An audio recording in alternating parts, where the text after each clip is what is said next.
Charlotte, who's the senior director at Andie Swim. And we've got Allison Kelly, who's the chief revenue officer at Digioh. Please give them a warm welcome.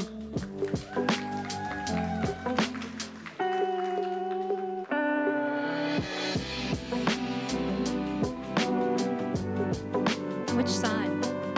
Left, right? Okay. Thank you, Nik. No, I'm just kidding. I'm good. You're good, yeah. Awesome. Well, welcome, guys. Thank you for being here. Thank you. Excited to be here. Could we start with a quick background, quick overview? How would you describe yourself in 30 seconds? Ooh, describe myself in 30 seconds. So I started my career in luxury accessories. I then spent 5 years working in beauty. In the last year and a half, I've been at Andie Swim. So I started I built the first e-commerce site for a luxury accessories brand. I did everything from customer service to drafting the emails to fulfilling the orders. And now I'm the digital product and e-commerce senior director. And I'm Allison. I've spent 15 years in D2C e-com. I have led at some of the probably technology companies you may use that are part of your stack: Attentive, Wonderkin, Cordial. Spent a long time in background in what I say doing told work for other people and serving other people, but then also too telling founders what to do. So there you go. That's me. I also too should have worn my Andie today because I just moved to the beach last week. And so, yeah, Andie is definitely going to become a permanent part of my wardrobe. And if you stick around, I know everybody's wanting lunch too, but if you stick around, we may have a surprise on some Andie stuff at the very end. So just stay right here, and then you can go get food, I promise. It's a good surprise. Amazing. Charlotte, could you tell us a little bit about Andie Swim and what are some of the different business values that you work to bring into the customer experience for Andie Swim customers? Yeah, so Andie Swim was founded in 2017 by Melanie Travis, and she was packing for an off-site trip, and one of the activities was going to be going to a pool. So she was having a terrible time trying to find a swimsuit that made her feel confident and comfortable for this sort of activity. And that's sort of where the idea for Andie Swim came to be. We are really led by the voice of the consumer. We're really driven by fit. So we have different bottom coverages, different bust support, different leg cuts. You know, we're a brand designed by women for women. And in what I think about when I'm building the customer experience is how do I get the customer to the suit that they're going to feel most confident and comfortable in. If they're going to be taking Andie on their vacation, we want to make sure that they feel like they're having a great time and they're able to just relax and enjoy themselves and not worry about being in a swimsuit. I feel like Andie Swim has seen so much success with quizzes on the site. Could you tell us a little bit about the evolution of the quizzes and how that has helped your customers find the perfect suit? Yeah, so we launched our first quiz in 2018, and it was about 20 questions long, and no matter what answers you selected, all roads led to the Amalfi bathing suit. And the Amalfi is truly flattering on everybody. It's been called the little black dress of swim. But we needed to put some logic behind our quiz. So in the next iteration, it became such a powerful conversion driver that at one point it was suggested, only half jokingly, that we turn our entire site into a quiz. Oh, come on. We have people that want to do that, for real. So we didn't actually go that far, but with Digioh recently, actually, our newest iteration of the quiz is 5 questions long. It's super direct. It guides customers to the right style for them. And then when they're further down the purchase journey on the product page, we have an AI fit predictor tool that asks 7 quick questions about their body type and their height, weight, age, that sort of thing, in order to deliver the best size recommendation for them. So we see just an incredible lift in conversion from both of these quizzes. What's so cool too, so Charlotte and I met, she started with Andes in January 2023. I started my time at Digioh in August of 2022. And we were just talking about this beforehand. And when Charlotte first started, actually, one of the interesting things that Andes had was they had a size quiz using calculations actually at first with Digioh. And a size and a fit quiz is like a little bit lower funnel. By the time that somebody's actually giving you, oh, this is my bra size, their level of interest and intent is super, super, super deep. And so one of the cool things that we've seen that's happened since Charlotte's arrived, and we've really continued on testing and iterating and pivoting, is the new quiz version in partnership with Digioh, but also too in partnership with Where, is actually a higher in the life cycle guided selling version where you're going to start with style first. Style is just, again, incredibly important when you're thinking about like, here's your lifestyle, here's what I'm going to be doing in my swimsuit, here's the elements and, the colors even that I enjoy, and then size goes into that lower funnel. And so we've been able to see through testing and pivoting and experiments, what does really the consumer acclimate closer towards. And again, when you're thinking higher in the funnel, those visitors that are just beginning to explore Andie and what's going to be the perfect swimsuit for me, a style quiz is excellent for that. Sizing and fit, a little bit lower funnel. But the cool thing is that we've spanned those two, we've crossed those two precipices together as well, which has been really fun and a fun journey to go on. I'm curious, I know for Andie Swim, one of the biggest values is trust.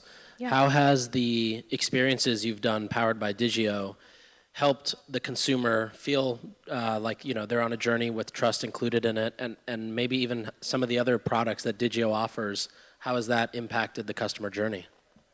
Yeah, so we know swimsuit shopping can be somewhat of a scary experience. People aren't necessarily looking forward to shopping for a swimsuit, and especially when you're shopping online. The way that we've really leaned on Digioh is helping us guide the consumer to the right suit for them based on whether they're looking for a one-piece, a two-piece, what sort of activity are they going to be doing in it, and delivering two concise recommendations for a style. So it's a great guided selling routine. Guided selling experience. We've seen a 200% increase in our conversion through our quiz, so we know that it's working. Customers like the recommendations that they're getting, and they're 2 times as likely to return and become a repeat purchaser. The cool thing is that Amalfi swimsuit, it still is popular. There's a report that, I'm a geek, and I love to go in and go look at, like, what's happening across all of our customers and, like, what are the new trends and stuff. And so one of the reports that we pull is, like, okay, what products are recommended across the outcome of every single guided selling experience, and then what was actually also to purchase. There's kind of like this diagram kind of taking a look at that. Amalfi is still 28%. As of this morning, I took a look at it. It's still the little black dress of swim. Yeah. I'm curious with that new Miami collection, though, what's going to happen, too. Do you want to share a little bit about that? So just this morning, we launched our Miami Mirage collection, and it's featuring Andie consumers in the campaign, and it's exclusive. I can't speak up. It's exclusively made up of styles that we brought back that we heard from consumers that they absolutely love, styles that sold out within weeks, and it's already doing incredibly well. So that's a great example of how we lead. We let the voice of consumer lead us. Yeah. And doing a lot of that analysis too, like if you're going to do a guided selling experience, it doesn't have to be like. A lot of people are, that I talk with are like, oh, quizzes. If you do them and you do them well, the reality is they're super helpful, not just for conversion, but also too for customer insights. And one of the things that you can also too see from the selections that are being recommended, from the purchases that are also occurring, is like, what is the customer actually telling me that they would like to have and like to have more of too, as you start to run that analysis as well.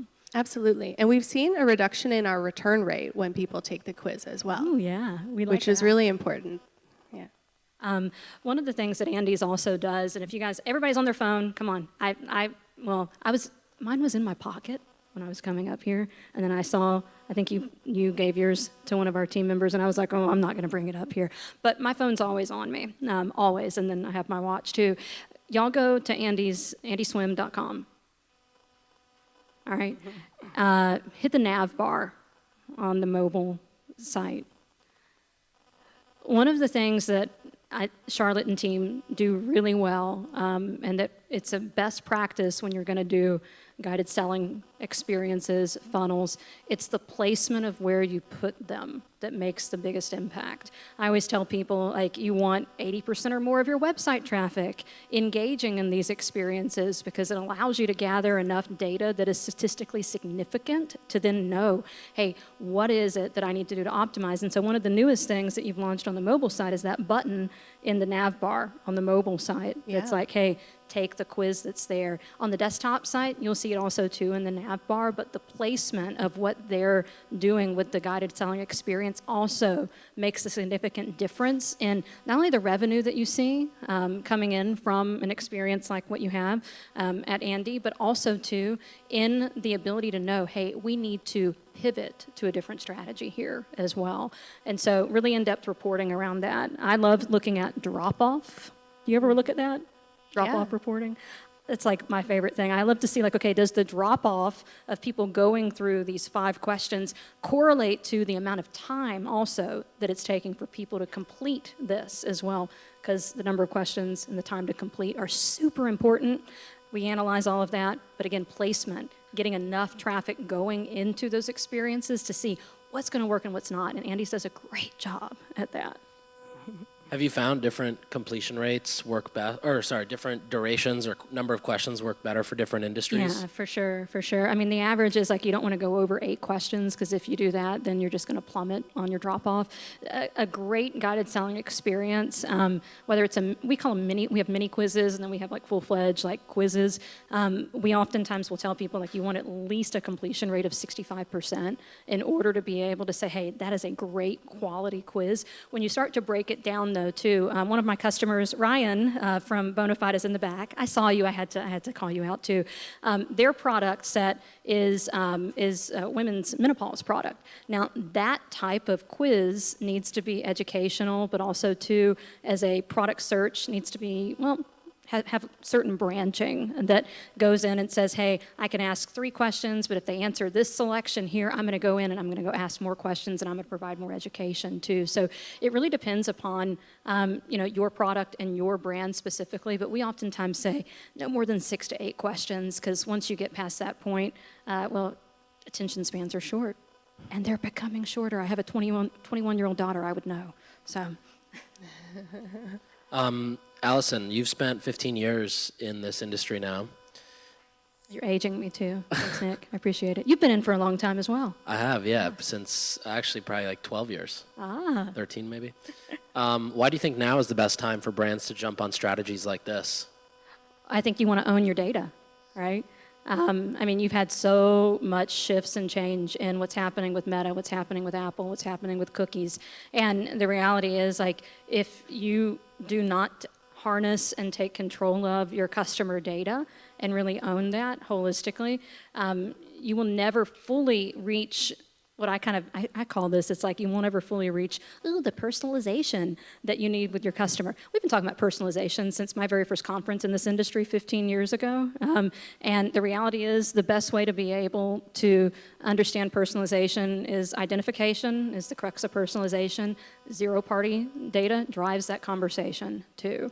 And so owning data and being able to have it at your fingertips and exposed to you and asking questions that people will willingly answer in return, because consumers are a lot more likely to give you data these days, is a great strategy for optimizing towards conversion. So owning the data, and don't overcomplicate it. Don't overcomplicate it.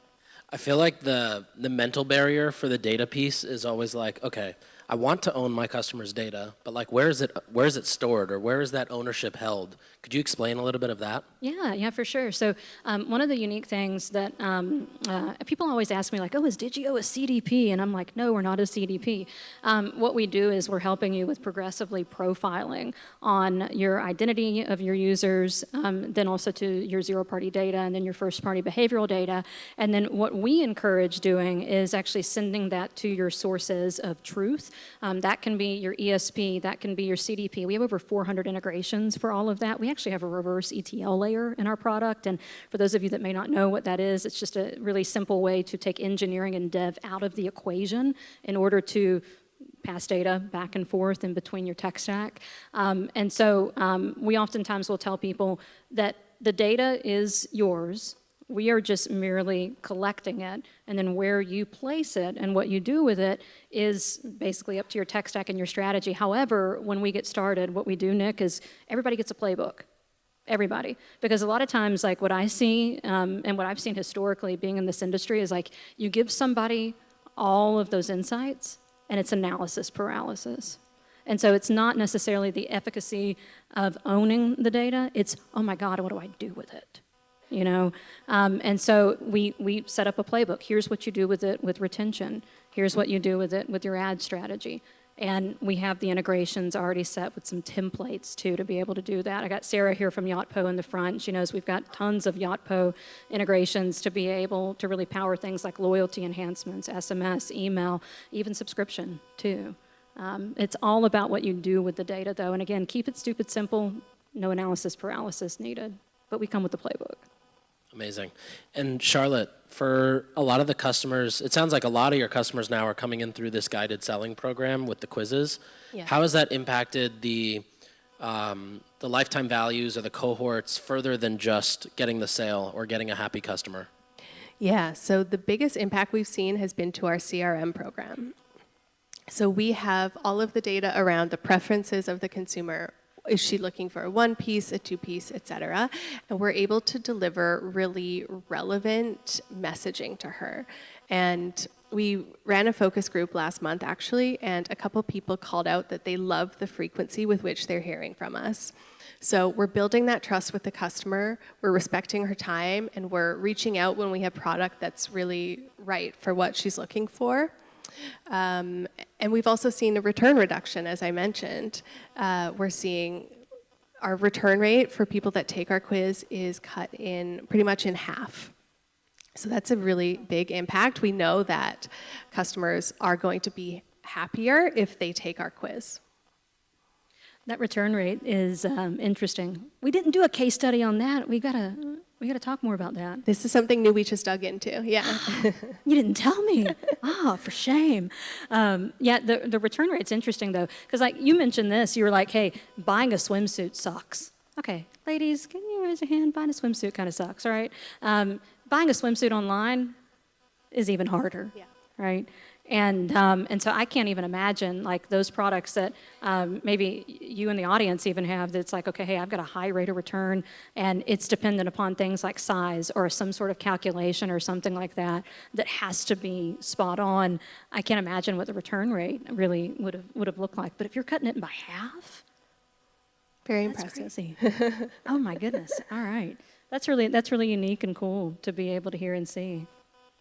I'm just hearing it now. It's amazing. Allison, you mentioned earlier there was a playbook that you guys give to customers. Is that something that people could email you for or find on your site? Yeah, it's actually, well, you're going to laugh, Nick. It's in a spreadsheet, but yeah, sure. I have it tabbed out. So I started my career, y'all, in email marketing way back in the day at one of like the legacy ESPs, and then learned through the School of Hard Knocks. I didn't want to do that for my full-time career, so I then transitioned over to SaaS, and my history, y'all, is actually integrations. So I led integrations at Attentive and a bunch of other companies before, so I'm more product side. But I always am thinking about like, here's like the top 3 use cases for this integration. And I have a really weird scoping doc too that's like, hey, success measurement 1 with this integration then leads to phase 2 of the development of that. And so I have a spreadsheet. It has like, here's all the best practices in it. If you're using different platforms too, I always say if your stack is whack, then data like this won't know how to react. And so we always have to, I know I see some chuckles. I'm a cheesy mom. I've got 3 kids at home. So like, I'm just super cheesy.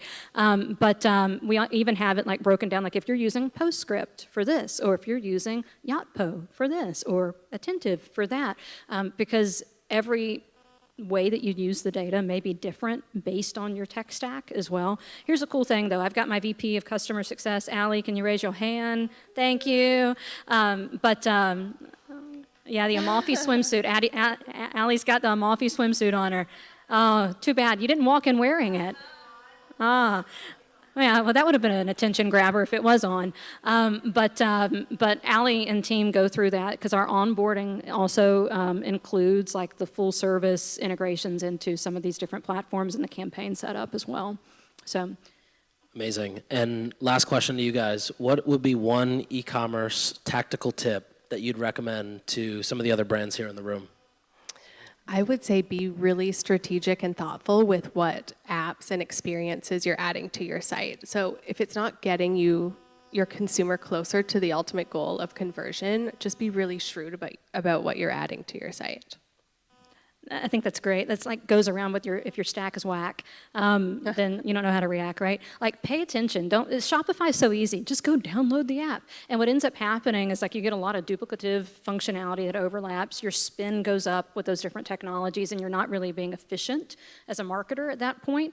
And so I always say like people, process, then platform. Align your people, figure out your process, then go buy a platform, and don't be dumb. So. Don't be dumb is one of my favorites. It's a great one. It's a great one. Amazing. Thank you both. So I've got Allie and Noah here. Stand up real quickly. We've got Andie swimsuits. And if you are a D2C merchant, go to the Digioh booth. We're right by the lunch table upstairs. And on the other side of that is our Andie's booth. And we are giving away free Andie swimsuits today. So go to the booth. Go check it out. Allie, Noah, run. They're going to follow you. Thank you, guys. Thank you, guys.